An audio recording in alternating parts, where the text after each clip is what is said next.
Hello नमस्कार साथियों, welcome to royal study. दोस्तों आरपीएफ एसआई एनालिसिस के नेक्स्ट वीडियो आपके लिए लेकर आ चुके हैं और आज 3 दिसंबर 2024 को हम थर्ड शिफ्ट का जो एनालिसिस है ये बेसिकली कवर करेंगे। क्लियर है।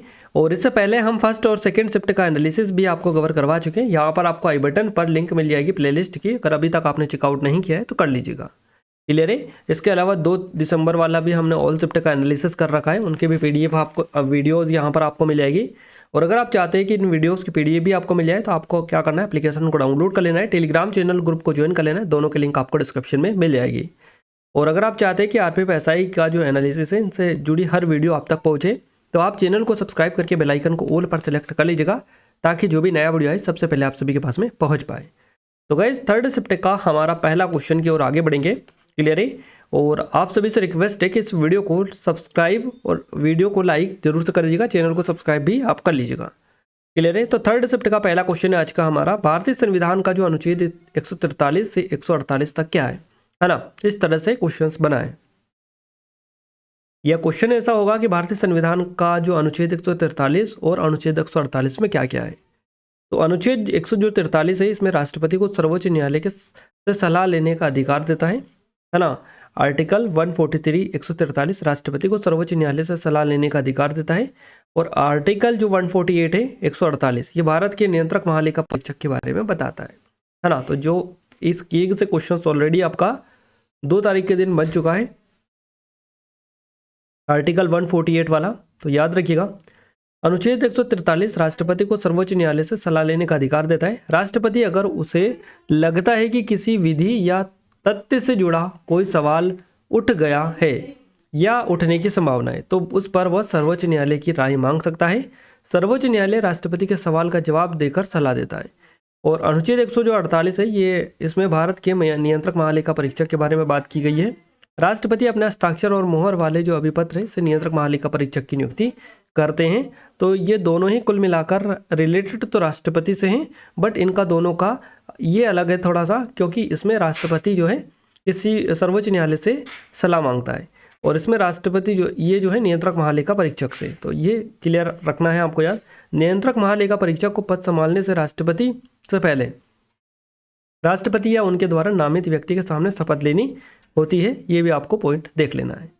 गाइस ये हमारी आरपीएफ एसआई के लिए स्पेशल टेस्ट सीरीज है, जिस पर काफ़ी अच्छे स्पेशल ऑफर चल रहे हैं और गोल्डन अपॉर्चुनिटी आपके लिए है अभी, क्योंकि अभी आपको ये सिर्फ 49 रुपये में मिल जाएगी। 49 रुपये इतनी प्राइस कम है इसकी कि इतनी कम प्राइस में आपको कहीं भी इतनी बढ़िया और शानदार और इतना कंटेंट वाली टेस्ट सीरीज नहीं मिलेगी। इसमें आपको 500 से अधिक टेस्ट मिलेंगे, जिसमें आपको 10 FLTs मिलेंगे, 280 plus chapter wise test, 100 plus sectional test. इसके अलावा आपको current affair, topic wise, subject wise, study material में PDF स्टडी नोट्स वगैरह है ना, ई बुक्स वगैरह, प्रीवियस ईयर पेपर, एनालिसिस की PDF। तो ये सारी चीज़ें दुनिया भर की चीज़ें हम आपको दे रहे हैं और ये भी सिर्फ 49 रुपये में। क्लियर है। इसकी प्राइस पहले ज़्यादा थी, बट आप सभी की डिमांड पर काफ़ी कम कर दी गई है। तो अगर आप चाहते हैं कि आप इस गोल्डन अपॉर्चुनिटी का बेनिफिट ले पाएँ तो आप जरूर से इनरोल कर लीजिएगा। लेटेस्ट पैटर्न पर बेस्ड है, ये नंबर है, कोई डाउट है कुछ फिर से कॉन्टैक्ट भी आप हमसे कर सकते हैं। और आपकी एग्जाम में जो पैटर्न फॉलो हो रहा है, जिस हिसाब से आपके ये क्वेश्चंस आ रहे हैं ना, सेम टू सेम क्वेश्चंस आपको इस टेस्ट सीरीज में टेस्ट में मिलेंगे। तो आप एक बार जाकर डेमो भी चेकआउट करिएगा और इन्हीं क्वेश्चंस की आप अच्छे से प्रैक्टिस करें ज़्यादा, क्योंकि यहीं से आपको सिलेक्शन जो है यही क्वेश्चंस आपको दिला सकते हैं। तो जाकर चेकआउट कर सकते हैं, कोई दिक्कत वाली बात नहीं है। डाउट है कुछ क्वेरी नंबर पर भी कांटेक्ट कर सकते हैं, लिंक डिस्क्रिप्शन में आपको मिल जाएगा।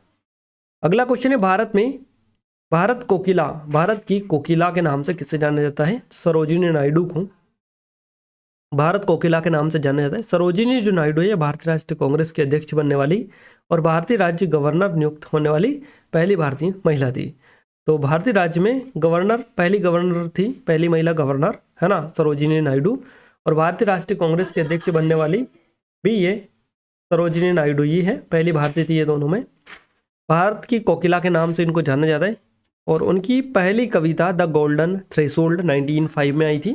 उसके बाद the bird of the time है ना, द बर्ड ऑफ टाइम 1912 में। और 1914 में रॉयल सोसाइटी ऑफ लिटरेचर का साथी चुना गया था इन्हें। और उनकी संग्रहित कविता, जिसमें से सभी उन्होंने अंग्रेजी में लिखी थी, the separated flute 1928, the feather of the dawn 1961 शीर्षक के तहत प्रकाशित हुई। आपको याद रखना है, काफ़ी ज़्यादा इंपॉर्टेंट भी ये है। देखिए गाइज, यहाँ पर जो है मैं आपको बता दूँ थोड़ा सा, जो आप सभी लोग कंफ्यूज हो रहे हैं आपको लेकर इसको, तो देखिए आपका पूरा ओवरव्यू मैं दे देता हूँ एक नज़र, ताकि आपको भी आइडिया लगे उससे और आप भी वहाँ से थोड़ी सी चीज़ों को कुछ अलग तरीके से क्लियर कर पाएँ। अगर अपन बात करें जीके जीएस में, तो जीके और जीएस में क्वेश्चंस कहाँ से आपके बन रहे हैं।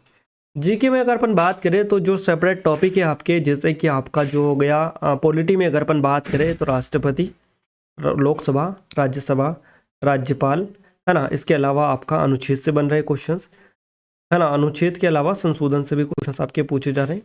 तो इसमें पॉलिटी में यहाँ से क्वेश्चंस आपके बन रहे हैं। अगर ये आपने कवर कर लिया तो क्वेश्चंस लगभग आपके कवर हो जाएंगे।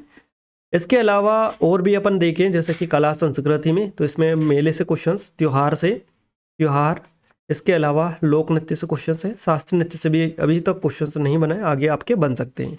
तो देख कर जाइएगा, लोक नृत्य वगैरह, मेले, त्योहार, है ना, ये सभी अच्छे से देख लीजिएगा। अगर अपन बात करें यहाँ पर और भी कुछ एक्स्ट्रा, तो आप करंट अफेयर में देख लीजिएगा। तो करंट अफेयर 2021 से लेकर 2020 का भी देखने को मिला है, बट 21 का ज़्यादातर देखने को मिल रहा है। 21, 22, 23 और 2024 तक का करंट अफेयर आपका पूछे जा रहा है। तो ये इस तरह से हैं। स्पोर्ट्स में भी आपके खेल और खिलाड़ी से रिलेटेड क्वेश्चंस आपके बन रहे हैं, तो उनको आप देख लीजिएगा। बात करें और तो आपका जो है हिस्ट्री में, तो मुगल काल से क्वेश्चंस बन रहे हैं आपके। युद्ध वाले क्वेश्चंस भी आप अच्छे से देख कर जाएं, है ना। इसके अलावा आप जो लड़ाइयाँ हैं इनको देख लीजिएगा, यहाँ से क्वेश्चंस आपके पूछे जा रहे हैं। ये जो टॉपिक हम आपको बता रहे हैं, इनको आपको 100% कवर कर ही लेना है, क्योंकि क्वेश्चंस बन रहे हैं, ऐसे फ्री फोकट हम आपको नहीं बता रहे हैं, है ना। आपकी जो काम की चीज़ें वही आपको हम बता रहे हैं, तो आप इन पर थोड़ा सा फोकस करिएगा। इसके अलावा अगर अपन और भी थोड़ा सा हिस्ट्री में जाएं, तो हिस्ट्री में मुगल काल को अच्छे से करिएगा, क्योंकि मुगल काल से काफ़ी ज़्यादा क्वेश्चंस बन रहे हैं, और ख़ास करके दिल्ली सल्तनत के ओल जो वंश है या ओल जो एम्पायर है, इन सभी को अच्छे से देख लीजिएगा, है ना। विजयनगर साम्राज्य, जितने भी साम्राज्य हैं दिल्ली के अलावा, उन साम्राज्य को देख लीजिएगा, क्योंकि विजयनगर से क्वेश्चंस आपका बन चुका है। इन सभी का इस तरह से क्वेश्चंस आप देख लीजिएगा। इसके अलावा अगर अपन बात करिए समाज जो है, जैसे कि ब्रह्म समाज, है ना, तो इन सभी को देख लीजिएगा। और जितने भी महान हस्तियाँ ये, इनको देख लीजिएगा, इनके बारे में कौन कहाँ से रिलेटेड है, कौन किसने किसकी स्थापना करी, और बाकी और चीज़ें जो कि इम्पोर्टेंट है, इनसे रिलेटेड हो सकती हैं। इसके अलावा अगर अपन साइंस में बात करें, साइंस में आप फिजिक्स में जो टॉपिक जो लगातार आपके बन रहे हैं, इनको देख कर जाएँ। और गाइस कुछ क्वेश्चंस जैसे कि मात्रक वात्रक वाले भी क्वेश्चंस आपको देखने को मिले हैं, है ना। बायोलॉजी से भी क्वेश्चंस आपके देखने को मिले हैं कुछ, उनको भी आप अच्छे से देखिएगा। बाकी सारा हमने आपको बता ही दिया है लगभग। अगर कोई छूट रहा है तो आप अपने से भी, आई थिंक अपने एनालिसिस अगर देख रखा है तो आपको भी कुछ आइडिया तो होगा। तो ये बात रही जीके की, है ना। अब अगर अपन बात करें मैथ्स की, तो मैथ्स में देखिएगा इस सभी टॉपिक लगभग पूछे जा रहे हैं आपके, जैसा कि आपका प्रतिशत से क्वेश्चन, परसेंटेज से बन रहा है, प्रॉफिट लॉस से बन रहा है, सरली सिंप्लीफिकेशन, नंबर सिस्टम से पूछे जा रहे हैं, आपका मेंसुरेशन आपका पूछे जा रहे हैं। तो लगभग सभी टॉपिक से आपके क्वेश्चंस बन रहे हैं। और सेम जो तरीका है ये रीजनिंग में, है ना। रीजनिंग में भी लगभग सारे टॉपिक्स आपके बन रहे हैं, जिसमें अल्फ़ाबेट सीरीज वगैरह, है ना, कोडिंग, डिकोडिंग वगैरह, शिफ्टिंग वगैरह, रैंकिंग वगैरह, इनसे भी क्वेश्चंस आपके पूछे जा रहे हैं। तो कुल मिलाकर ये जो मैथ्स और रीजनिंग है ये बिल्कुल इजी आप मान सकते हैं, है ना, इजी। जीके का जो लेवल है थोड़ा सा अब देखने को मिला है।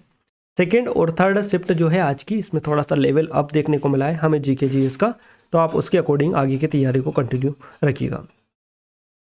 तो ये हमारा क्वेश्चन था, भारत कोकिला के नाम से सरोजिनी नायडू हमारा करेक्ट आंसर रहेगा।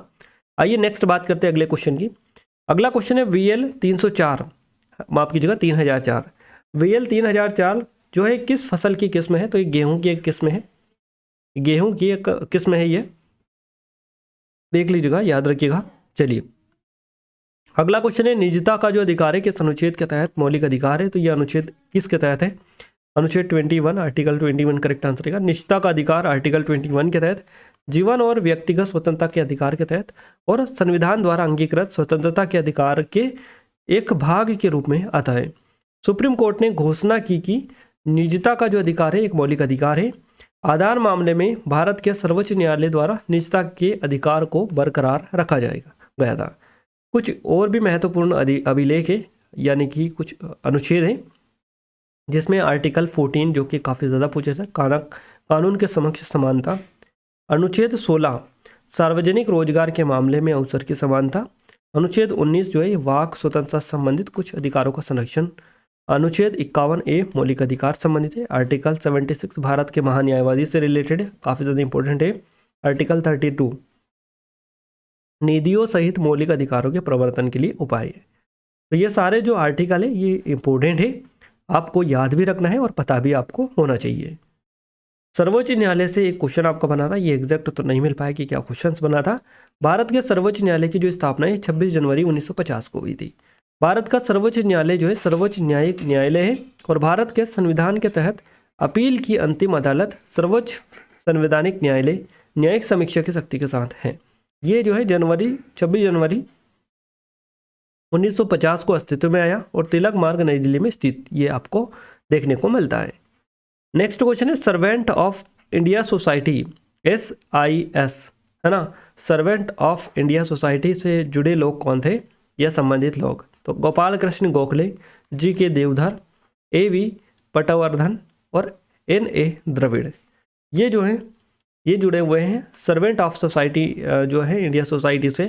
तो सर्वेंट ऑफ इंडिया सोसाइटी, है ना, गोपाल कृष्ण गोखले, GK देवधर, AV पटवर्धन और NA द्रविड़। गोपाल कृष्ण गोखले ने 12 जून 1905 को पुणे में सर्वेंट ऑफ इंडिया सोसाइटी की स्थापना की। क्लियर है? यह पहला धर्मनिरपेक्ष संगठन था। इसका जो मकसद है भारत में सामाजिक और मानवीय विकास को बढ़ाना था। चलिए अगला क्वेश्चन है निम्नलिखित गुप्त शासकों में से किसने लिच्छवी राजवंश की एक राजकुमारी से विवाह किया था? तो चंद्रगुप्त प्रथम ने किया था, है ना। गुप्त शासकों में से किसने लिच्छवी राजवंश की एक राजकुमारी से विवाह किया था? और ये क्वेश्चन कई सारी मल्टीपल एग्जाम में बन चुका है, वैसे तो इंपॉर्टेंट भी है और आई थिंक आप सभी को पता भी होगा। चंद्रगुप्त प्रथम करेक्ट आंसर रहेगा। कहा जाता है कि चंद्रगुप्त प्रथम ने एक नए गुप्त युग की शुरुआत की जो 26 फरवरी 320 ईस्वी से प्रारंभ हुआ था, जिसे चंद्रगुप्त प्रथम की राज्याभिषेक तिथि के रूप में जाना जाता है। उन्होंने अपने वैवाहिक संबंधों और विजयों के माध्यम से अपने राजवंश की शक्ति और प्रतिष्ठा को बहुत ऊंचा किया। उनका जो विवाह है लिच्छवी राजकुमारी कुमार देवी से हुआ था और सिक्कों पर अंकित होने वाली पहली भारतीय रानी यही थी, लिच्छवी की राजकुमारी, जिनसे चंद्रगुप्त प्रथम का विवाह हुआ था। गाइस उन्होंने जो है मगध, साकेत और प्रयाग पर अपना अधिकार स्थापित किया और महाराजाधिराज जो था इसकी उपाधि धारण करने वाले पहले गुप्त राजा थे ये। तो महाराजाधिराज की उपाधि धारण करने वाले पहले जो गुप्त राजा थे ये थे चंद्रगुप्त प्रथम। और देखिए उन्होंने एक सोने का सिक्का भी जारी किया और साम्राज्य की शक्ति और प्रतिष्ठा को काफी हद तक इन्होंने बढ़ा दिया था। गुप्त साम्राज्य की जो स्थापना है ये श्रीगुप्त ने की थी और गुप्त साम्राज्य 34 शताब्दी ईस्वी के आसपास मगध में उभरा और उत्तरी भारत जो था इसके बड़े भाग को अधिग्रहित किया था। गुप्त काल को लोकप्रिय रूप से भारत के स्वर्ण युग के नाम से जाना जाता है, इसके रूप में जाना जाता है। और गुप्त राजवंश के पहले 2 शासकों के बारे में बहुत कम जानकारी बेसिकली मिलती है। बात करें गुप्त राजवंश के प्रमुख शासकों की तो चंद्रगुप्त प्रथम, समुद्रगुप्त, चंद्रगुप्त द्वितीय और कुमारगुप्त इसमें शामिल है, आपको याद भी रखना है ना। तो गाइज यहाँ पर इतने ही क्वेश्चन हमें मिले थे जो हमने 3rd शिफ्ट में आपको कवर करवाए हैं। क्लियर है? यहाँ तक कि आपका जो 2nd का है और 3rd का है आज का, इनका जो पैटर्न है GS का ये थोड़ा सा लेवल अप देखने को अब मिला है, क्योंकि काफ़ी कम क्वेश्चंस याद रह पा रहे हैं और थोड़े डीपली जो है क्वेश्चंस लगातार आई थिंक पूछे जा रहे हैं, जो कि इसी वजह यही कारण है इसका कि क्वेश्चंस ना पता चले, कम क्वेश्चंस पता चलने का। फिर जो भी है आप जो है हम जो बता रहे हैं उसी के अकॉर्डिंग अगर तैयारी करेंगे आगे की तो आप काफ़ी हेल्पफुल, आपके फ़ायदे में रहेंगे। और बाकी का हम और भी आपको बता देंगे जैसे जैसे पता लगता जाएगा किस टाइप का आपका क्वेश्चंस और पैटर्न को घुमाया गया है। ये हमारी RPF SI की स्पेशल टेस्ट सीरीज़ है। जो पैटर्न अभी आपका फॉलो हो रहा है उसी के बेस्ड पर पूरी की पूरी बेस्ड है ये टेस्ट सीरीज़। अगर आपने डेमो नहीं देखा है तो डेमो देखकर भी आप समझ सकते हैं और अपना जो है फीडबैक भी वो भी दे सकते हैं। तो एक बार जरूर से चेकआउट करिएगा। नाममात्र की प्राइस पर ये आपको मिल जाएगी सिर्फ 50 रुपये में, है ना। सिर्फ 50 रुपये में आपको ये मिल जाएगी और आप अपनी तैयारी को एक नई दिशा और बूस्ट अप यहाँ से दे सकते हैं। क्लियर है। जिस टॉपिक पर आपका कमांड नहीं है वहाँ पर कमांड भी आप बना सकते हैं, जिसमें आपके गलत क्वेश्चंस हो रहे हैं एनालाइज करके वहाँ से आप इम्प्रूव भी ले सकते हैं और उसी टॉपिक पर आप ज़्यादा से ज़्यादा प्रैक्टिस कर सकते हैं, क्योंकि 280 से ज़्यादा यहाँ पर टेस्ट आपको देखने को मिलेंगे जिसमें चैप्टर वाइज टेस्ट रहेंगे। वैसे तो आपको 500 के लगभग टेस्ट मिलेंगे। तो ये नंबर है, कोई डाउट है कुछ क्वेरी से कॉन्टैक्ट भी कर सकते हैं। क्लियर है। डिस्क्रिप्शन में लिंक एक बार जाकर जरूर से विजिट करिएगा। ये SSC GD की हमारी स्पेशल है, लेटेस्ट पैटर्न पर बेस्ड है, पूरी की पूरी डेमो चेकआउट कर लीजिएगा। नहीं किया है तो ये नंबर है, कोई डाउट है कुछ क्वेरी से कॉन्टैक्ट कर सकते हैं। डिस्क्रिप्शन में इसकी भी लिंक आपको मिल जाएगी। और ये RPF कांस्टेबल के लिए स्पेशल है, काफ़ी कम प्राइस में अभी आपको मिल रही है, लिमिटेड टाइम है। अगर अभी तक इनरोल नहीं किया है गाइस तो कर लीजिएगा, डेमो चेकआउट कर सकते हैं। नंबर है, कॉन्टैक्ट है, कोई डाउट है कुछ क्वेरी से कॉन्टैक्ट भी कर सकते हैं। लिंक आपको डिस्क्रिप्शन में इसकी भी मिल जाएगी। तो इन सभी की लिंक डिस्क्रिप्शन में डालिए, जाकर चेकआउट करिएगा। डेमो जरूर से चेकआउट कर लीजिएगा क्योंकि फ्री है, कोई भी चार्ज डेमो का नहीं है। इस वीडियो की PDF के लिए एप्लीकेशन को डाउनलोड कर लीजिएगा, टेलीग्राम चैनल ग्रुप को ज्वाइन कर लीजिएगा। दोनों की लिंक आपको इस वीडियो के डिस्क्रिप्शन में मिल जाएगी। क्लियर है। और जिन लोगों ने चैनल को अभी तक सब्सक्राइब नहीं किया, आप सभी से रिक्वेस्ट है कि चैनल को सब्सक्राइब करके बेल आइकन जो है इसको ऑल पर सेलेक्ट कर लीजिएगा, ताकि जो भी नया वीडियो है सबसे पहले आप सभी के पास में पहुंच पाए। क्लियर है। वीडियो को लाइक करने के साथ साथ अपने दोस्तों के साथ शेयर भी करें, ताकि हमें सपोर्ट मिले, मोटिवेशन मिले, आपके लिए और अच्छे से अच्छे वीडियोस हम लाने की कोशिश करते रहें। तो मिलते हैं हमारे नेक्स्ट स्टडी वीडियो में, तब तक के लिए जय हिंद, वंदे मातरम।